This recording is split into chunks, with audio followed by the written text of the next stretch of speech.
He never expected the knock on the door that morning would change everything. The wind howled across the fields of Saskatchewan, carrying with it a bitter chill that crept into the bones. Tom Jensen, a weathered farmer in his early 60s, stood by the window of his small wooden house, watching the snowflakes swirl like tiny white ghosts. The barn roof sagged under the weight of fresh snow, and his tractor hadn't started in weeks. The crops had failed, again, and the bank had called the day before. One more missed payment, and they'd take the land his grandfather had passed down to him. He hadn't told anyone. Not his son, who had moved to Toronto and barely called anymore. Not the neighbors who once shared coffee and stories, but now avoided each other's eyes at the grain store. Tom was used to quiet, but this kind of silence, this kind of defeat, was something different. He was putting on his boots to go chop more firewood when he heard it. A knock. Gentle, hesitant. He opened the door, and there she stood, a woman in her 30s, wrapped in an oversized coat, her hair wet from the snow. Her car had broken down on the highway, she said.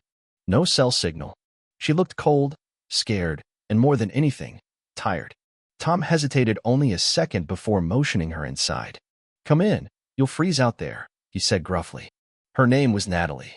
She was driving from Vancouver to visit her mother in Winnipeg, she told him over a mug of hot coffee. She worked as a nurse, and she was going through a tough divorce. Something about her story stirred something in Tom, maybe the part about losing people, maybe just the exhaustion behind her eyes. He offered to help fix her car in the morning. "Can't leave you stranded in a storm," he said, his voice softening. That night, she cooked a simple dinner with whatever was left in Tom's pantry. They talked, really talked. For the first time in years, Tom opened up. He told her about the farm, the debt, the loneliness. How every day he woke up wondering if there was still a reason to keep trying. Natalie listened, really listened. No pity, just understanding. By morning, the snow had stopped. Tom managed to get her car started, and she was ready to leave. Before she left, she reached into her bag and pulled out a card. "Thank you, Tom. Not just for the help, but for reminding me that there's still kindness in the world," she said. She smiled, then added, "Give me a few days. I'll be in touch." Tom didn't think much of it. People always said they keep in touch.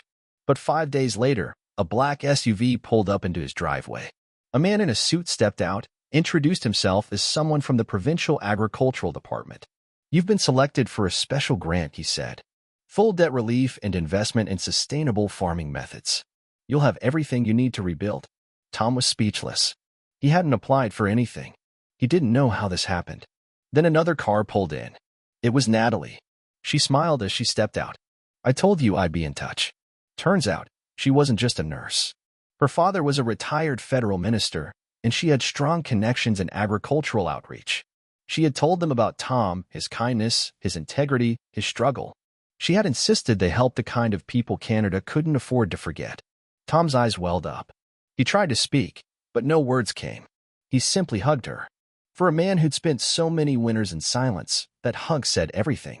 Months later, the farm began to thrive again. He hired help, upgraded his equipment, and planted new crops with the latest techniques. And every Sunday, Natalie called to check in. She'd become family, not by blood, but by something deeper. And whenever people asked Tom what changed his life, he'd say this: "One snowy morning, I opened the door to a stranger. I helped her without expecting a thing. And what she gave me in return was everything." Because sometimes, the smallest act of kindness can come back like a harvest you never saw coming. And that's the power of humanity, quiet, simple, and life-changing.